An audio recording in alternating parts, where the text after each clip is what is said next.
Jangan lupa subscribe di YouTube channel Metro TV News dan juga nyalakan notifikasinya. Pemirsa, sebanyak 1,3 juta data pengguna aplikasi Electronic Health Alert atau EHC lama diduga bocor. Lalu apa penyebabnya dan data apa saja yang diduga bocor? Rekan Livia Ramadanti akan memaparkan selengkapnya untuk Anda. Silakan Livia. Eva dan juga pemirsa, dugaan kebocoran data dari aplikasi EHC yang digagas Kementerian Kesehatan ini ternyata ditemukan sejak pertengahan Juli lalu. Temuan ini disampaikan peneliti dari VPN Mentor yang dipimpin oleh Noam Rotem dan Ran Lokar. Dalam temuannya, VPN Mentor menyebut EHC tidak menggunakan protokol privasi yang baik sehingga data sensitif dari lebih sejuta orang terekspos di open server.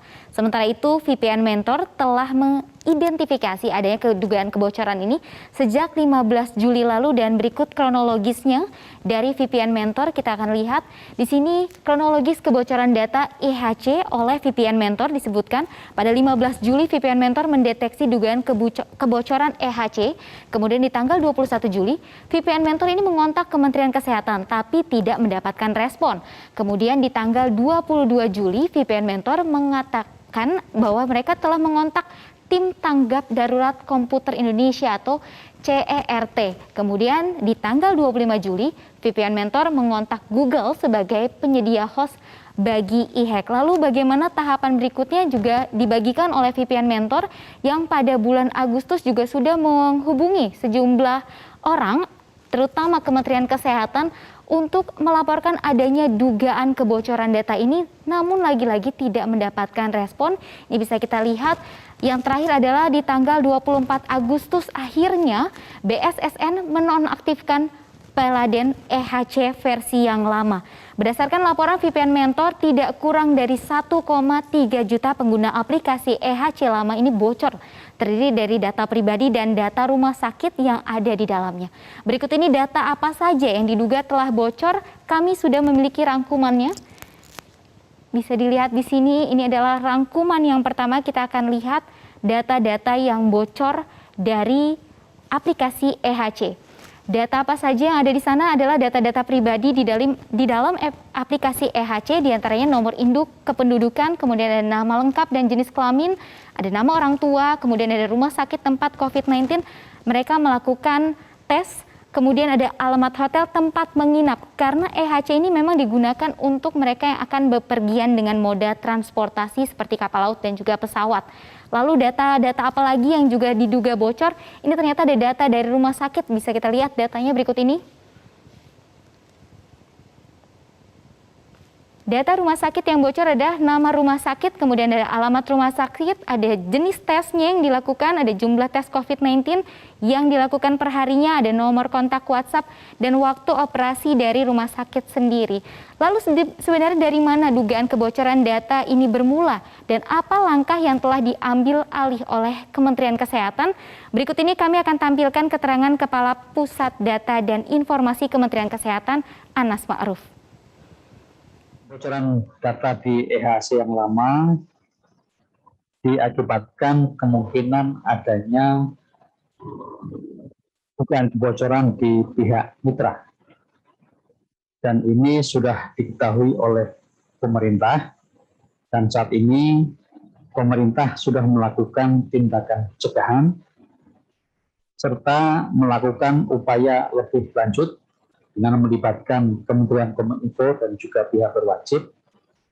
Sebagai langkah mitigasi, maka EHC yang lama sudah dinonaktifkan.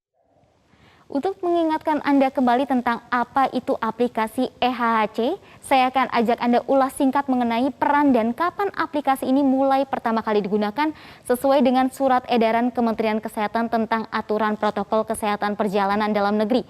Maka aplikasi EHC ini menjadi syarat wajib bagi pengguna moda transportasi khususnya laut dan udara. Aturan itu tertuang dalam surat edaran Kementerian Kesehatan nomor HK.02.01 Menkes 382 tahun 2020.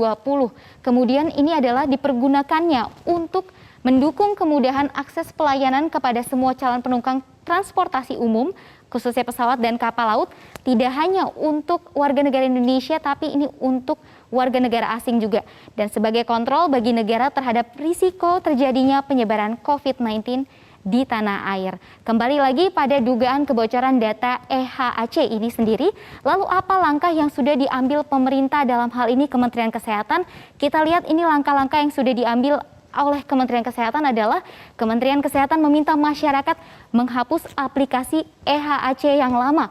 Kemudian aplikasi EHAC yang lama yang sudah tidak digunakan lagi ini ternyata per tanggal 2 Juli Kementerian Kesehatan mengklaim bahwa aplikasi ini sudah tidak lagi digunakan oleh Kementerian Kesehatan dan masyarakat ini sudah diperbolehkan atau diminta menggunakan aplikasi Peduli Lindungi. Kemudian Kementerian Kesehatan menerbitkan EHAC baru yang terintegrasi dengan aplikasi Peduli Lindungi.